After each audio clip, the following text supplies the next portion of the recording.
지금까지는 새로운 관점, 그러니까 일제강점과 독립운동의 역사가 아닌 이전부터 시작된 세계 문화와의 결합을 통한 새로운 문화창조의 관점으로 정동의 역사를 알아봤습니다. 이제부터는 이런 문화통합의 중심이 된 외국 공사관들을 하나하나 면밀히 검토해보면서 새로운 정동에 대해 알아보겠습니다. 정동에 대한 연구는 아직도 진행 중이고 다양한 의견들이 많습니다. 역사에는 정답이 없는 만큼 여러분도 이런 내용을 토대로 정동에 대해서 다양한 상상력을 펼쳐보시면 좋겠습니다. 이 정동의 지도를 보면 이제 독일 공사관이 있고, 그다음에 러시아 공사관, 프랑스 공사관, 영국 공사관, 미국 공사관, 중국 공사관, 일본 공사관이 보입니다. 그래서 이제 이 게일이 서울이 길과 동네를 이야기하는데 여기에 경궁이 보이고 미관이라고 해서 미 공사관, 아관이라고 해서 러시아 공사관, 법관은 프랑스 공사관, 이화학당이 있고 여기 레베당이 있고 그다음에 배제학당이 있고 이 영역 일대가 이제 제임스 게일이 지도를 만들어서 표현하고 있습니다. 그래서 이 우리가 알고 있는 정동이라고 하는 동이라고 하는 말은 결국 협곡, 계곡을 중심으로 해서 계곡이라는 말이 마을과 동일한, 그래서 동이라는 말과 같은 개념이고 고장의 한 작은 단위를 말하고 있다라고 보는 거죠. 그래서 지금 검정색 배경에 이 빨간색은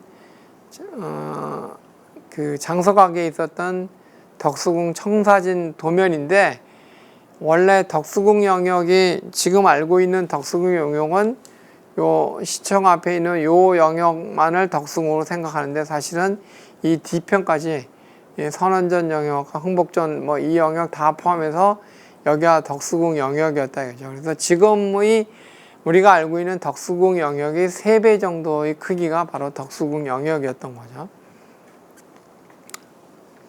여기가 지금 돈덕전 영역입니다. 여기가 돈덕전. 그래서 여기가 원래는 길이 이쪽에 있었던 것이 아니라 길이 뚫려 있었던 것이 아니죠. 여기가 지금 요 검정색 요 배경이 지금 길은 당시에는 없었는데 여기 이제 구세군회관을 중심으로 해서 여기 길이 낮이게 되는 거죠. 그래서 흥복전, 그다음 흥덕전, 선원전, 사선 여기가 이제 덕수궁 영역의 일대를 다 보여주고 있는 것입니다.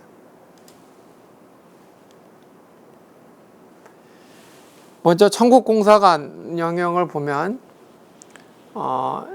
청나라 공사관은 주변의 건물들은 원래 있었는데도 그대로 놔두고 팔짝지붕 등 지붕이 고기 큰 건물은 없애고 지붕선이 직선으로 돼서 중국형 맞배지붕을 표현하고 있고 벽체가 신벽 구조가 아니라 벽돌을 사용하고 있어서 이거는 이제 벽돌조 서양 건축이 도입에 대한 거부감을 줄여줄 수 있다 이거죠. 줄여줬고 번사창을 통해서 당시 청국공사관의 형태를 우리가 추정해 볼 수 있다. 이게 이제 번사창인데 1884년에 준공한 건물인데 현존하는 가장 오래된 벽돌조 건물입니다.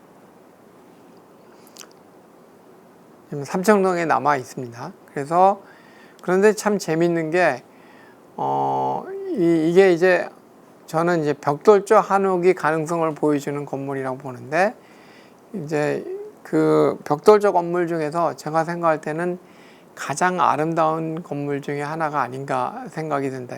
그래서 이 벽돌 건축 중에서 가장 아름다운 건축 중에 하나가 된다라고 하는 것은 실로 아주 놀랍다는 일이에요. 뭐냐면 내가 처음으로 만들어 보는데 그게 지금 현존하는 건물 중에서 가장 아름다운 건물로 만들어진다는 것은 사실상 있을 수 없는 일이죠. 그 전에 많은 건물을 지어졌고 그런 기술적을 확보해야만이 저런 울퉁불퉁하고 튀어나오고 이런 그다음에 각 그 모서리들 각 공간들 이런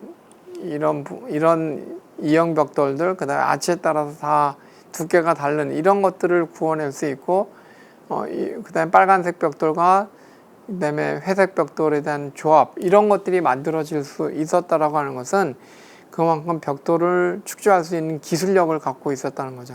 그러면 어떤 차이가 있느냐? 결국 뭐냐면 이제 그 덕수궁 유연문도 보면 적벽돌과 전벽돌이 이렇게 섞여져 있고, 여기는 전벽돌, 회색 벽돌과 붉은색의 적벽돌, 이런 것들이 뒤섞이면서 아름다운 그런 벽돌이 벽면을 형성하고 있었는데, 우리는 벽돌이나 돌은 사실상은 사람이 사는 공간이 아니라 건물이 측벽이나 하부 벽체나 이런 보조적인 장치에 돌들을 사용한 자재를 사용하고 있다는 것이죠.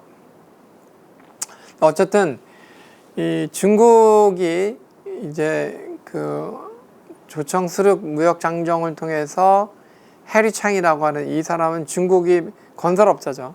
그러니까 데니 오웬이 외교공으로 오면서 한 사람만 온 것이 아니라 그 사람을 도와주었던 여러 사람들이 같이 합류해서 오게 되는데, Contractor and Builder라고 해서 실제로 이 계약을 맺어서 건물을 짓는 기업형, 이런 조직들이 정동에서 활동하고 있었던 것이죠.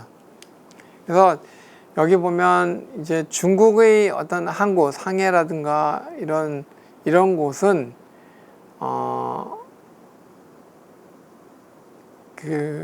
이 컴프레도릭이라고 이야기하는, 즉 뭐냐면 매판 자본이라고 이야기하는데, 이 외국인을 상대로 하는 상인들이 나름대로 그 동양화되어 있는 서양식 건물들을 지어서 외국 사람들이 생활할 수 있는 환경을 만들었다 이거죠. 그래서 결국 이런 그 상해라든가 이런 건물, 이런 어떤 건축적인 분위기가 결국 정동에 들어오게 되는데, 바로 이 당시에 그 총회관의 총세무사로 있었던 맥리 브라운, 그러니까 영국이 상해를 거점 지역으로 해서 그 오피스 오브 워크이라고 하는 공무 집단, 공무청, 이런 데를 기반으로 해서 상해를 중심으로 했던 활동의 영역을 이제 정동으로 가져와서 정동 일대에 이런 컴프라도릭이라고 하는 동양 문화와 서양 문화가 결합되는 그런 건축으로 만들어졌다라고 하는 거다 이거죠. 이에 반해서 일본 공사관은 돌이나 벽돌로 이용하는 서양식 조적조 건축을 따르지 않고 목조 기둥을 세워서 외부에 띠장을 두르는 방식으로 해서 일본화되어 있는 서양의 문화를 만들어내고 있었다는 거예요. 우리가 지금 사용하고 있는 건축이나 뭐 철학이나 뭐 이런 용어들 자체가 사실은 일본식 용어죠. 일본이 근대를 받아들이면서 용어를 번역을 해서 만들어지는데, 일본을 철저하게 이런 그 서양의 건축도 자국의 문화 방식으로 건물을 이해해서 자국 방식으로 건물을 지었던 거죠. 근데 우리는 강화도 조약 이후에 일본이 우리 서양 문화를 도입시키는 데 도움을 줬다라고 우리가 흔히 생각하는데, 사실은 이 정동 일대는 일본에 의해서 서양 문화가 유입된 것이 아니라, 사실은 이전부터 활동하고 있던 중국을 통해서, 또 중국과 연결되어 있는 해관이 외국과의 관계를 통해 가지고 서양 문화가 들어오기 시작한 것이 바로 정동이라고 하는 거다 이거죠. 그래서 일본 공사관의 모습이고, 그 다음에 나무로 된 구조물이죠. 그래서 당시에 정동에 대한 모습을 우리가 다시 한번 확인할 수가 있습니다. 미국 공사관을 보면 이제 미국 공사관을 중심으로 해서 배지학당, 이화학당, 정동제일교회, 세문안교회, 이런 것들이 지어지면서 이제 조미수 통상조약 이후에 민영교의 집 141칸과 민계호의 집, 이 민씨 일가의 집을 후트공사가 사서 건물을 짓게 됩니다. 그래서 지금 미국 공사관 건물로 사용되고 있는 초창기의 미국 공사관의 건물인데, 여기서 주목할 곳은 바로 이 벽돌조 한옥입니다. 벽돌조 한옥. 그러니까 우리가 목조 가구식으로 이루어지는 한옥이 아니라, 이 벽돌로 되어 있는 원래 민계식의 민씨 일가의 집을 지어서 벽돌조로 조적을 해서 보완을 해서 이렇게 사용이 됐었던 거죠. 그래서 이 미국 공사관의 벽돌조 한옥은 앞으로도 우리나라 새로운 한옥의 방향을 제시하는데 굉장히 중요한 역할을 할 거라고 생각을 합니다. 그래서 그런데 이제 이 알렌이라는 사람은 굉장히 독특한 사람인데 워싱턴 DC에 있는 한국 공사관원으로 파견이 돼서 일을 하다가 다시 1900년대는 여기 정동에서 미국 공사관이 공사가 됩니다. 그래서 양국을 위해서 자신의 역량을 활용하게 되는 거죠. 근데 알렌은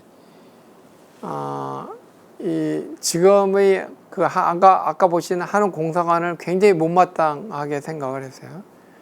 그래서 이 알렌은 공사관 건물은 다른 나라가 세운 거대한 구조물에 비교하면 도저히 믿어지지 않을 정도로 초라한 것인데 결국 이게 이제 알렌에 의하면 이제 한국 공사관이 필요가 없으니까 다행이라고 이렇게 평가하고 있어요. 그렇지만 그 윌리엄 센지는 비외교적 비방록에서 서울에서 가장 편안하고 아름다운 건물이라고 이야기하고 있어요. 그래서 이 잘 다듬어진 화강암 위에서 벽은 진흙이나 벽돌로 되어 있고 기후에 별로 영향을 받지 않는 아주 훌륭한 건물이다라고 평가하고 있어요. 두 사람이 굉장히 상극으로 이야기하고 있습니다. 그런데 어쨌든 미국 국무부에서 나오는 미국의 외교 공간 중에서 가장 오래됐고 가장 자랑스러운 건물로 평가되고 있습니다. 이 건물은.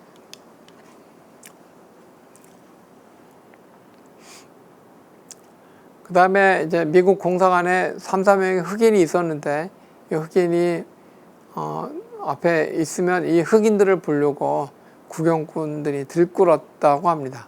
어떤 당시의 모습을 우리가 유추할 수 있는 거죠. 그 다음에 당시 정동의 돈이문 러시아 공사관, 유학당, 수학원, 미국 교당 배제학당의 모습을 쭉 우리가 살펴볼 수 있고 이런 지도를 통해서 당시의 정동에 대한 모습을 우리가 유추할 수 있는 거죠. 정동제일교회가 있고 배제학당 역사박물관이 있고 심슨홀 이건 미국 영역이죠. 그래서 여기 테니스장이 이렇게 있습니다. 여기 수호권 그러니까 중명전이 원래 이런 건물이었던 거죠. 그리고 여기 영국 공사관이 있었던 건물입니다. 그 다음에 여기 영국 공사관이 있고 여기 두 군데 1호관, 2호관이 있고 이 건물이 아주 중요한 건물인데 이게 해관 건물입니다. 당시에 외교를 총괄하고 중국과의 관계를 아주 긴밀하게 연결했던 그런 공간인데 지금은 미 대사관 영역 안으로 흡수가 되어 있습니다. 이게 이제 미 공사관을 리모델링 했던 건물입니다. 그래서 이 건물을 통해서 한옥의 여기는 목조지만 여기는 벽돌조로 되어 있는 사실 기본은 벽돌로 되어 있는 한옥입니다. 원래는 목조 가구식으로 되어 있었던 것을 미국 사람들이 와서 벽돌을 사용해서 사용했는데 사실 우리나라 근대식 한옥이 가장 주류는 사실은 벽돌조 한옥이었다고 해도 과언이 아닌데 지금 현재 북촌의 한옥은 이제 전통 방식으로 이제 복원을 하고 있는 거죠. 그래서 저는 시대가 조금 이렇게 역행하고 있는 거 아닌가 이렇게 생각을 하기도 합니다. 어쨌든 근대 시기에 이 벽돌을 통한 한옥의 연결성, 그러니까 제가 좀 전에 한글이 근대화됐다고 했는데 한옥 자체가 근대화된 모습이 벽돌조 한옥이라고 저는 생각하고 앞으로 한옥이 가야 될 방향에 큰 방향을 제시하고 있는 거라고 생각합니다. 이 모습이죠. 그리고 후면의 모습입니다. 후면에 대한 모습. 그 다음에 내부 모습입니다. 네. 그래서 이 내부에 여기는 이제 현재 게스트 하우스로 사용이 되고 있어서 미 대사를 만나러 와는 특별한 어떤 귀빈들이나 이런 사람들이 여기서 생활을 하고 있습니다. 이거는 이제 1970년대 전 조자룡 선생이 당시에 하버드 대학 건축과를 나온 조자룡 선생의 이 설계한 미 대사 관저입니다. 그래서 제가 직접 가서 찍은 사진이고, 이거는 해태상이 아니라 호랑입니다. 이 조자룡 선생이 직접 만든 건지 구한 건지는 잘 모르겠는데, 이 조자룡 선생은 도깨비와 그다음에 한국의 기와 그다음에 우리나라 박물관에 대한 거를 기초를 만든 분인데, 어쨌든 당시에 한옥을 이용해서 이 주미 대사의 관저는 엄청나게 넓은 홀이 필요해요. 왜냐하면 많은 사람들 모여서 피로연이라든가 파티를 하고 거기서 공연을 하고 이러기 때문에 이 한옥의 목조를 대규모 건물에 구현한 최초의 예가 되지 않을까 이렇게 생각합니다. 나무로 된. 그래서 미국 공사관이 이제 벽돌조 한옥을 만들어냈고, 선교사 이후에 대전에 있는 인도낙선원이라든가 이런 선교사의 집들은 거의 대부분이 벽돌조 한옥으로 되어 있습니다.